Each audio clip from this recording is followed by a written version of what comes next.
Christmas Village sa Bambusitum, Ligao City pigruso nin mga tao. Mantang man iba-ibang dekorasyon nin parol, ipigbida sa banwaan nin Virac Catanduanes. Pasyarantaan mga iyan sa istorya ni Don Jimenez. Pigruso ni mga tao ang Bambusetum sa Barangay Tuburan, Ligao City, Albay. May hiling kaya digdian Christmas Village kung saan talagang day mapahurian gayon kan mga dekorasyon. Arog na sa nakan tunnel of lights. Yaon man ang giant Christmas ball sa sinan well-lighted bamboo trees.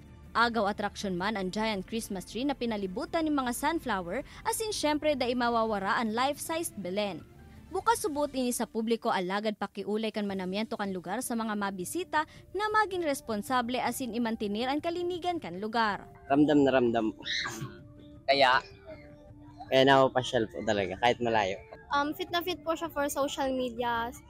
Pag yung sa teens po, pwede po siyang gawing pang my days ng mga students and teenager.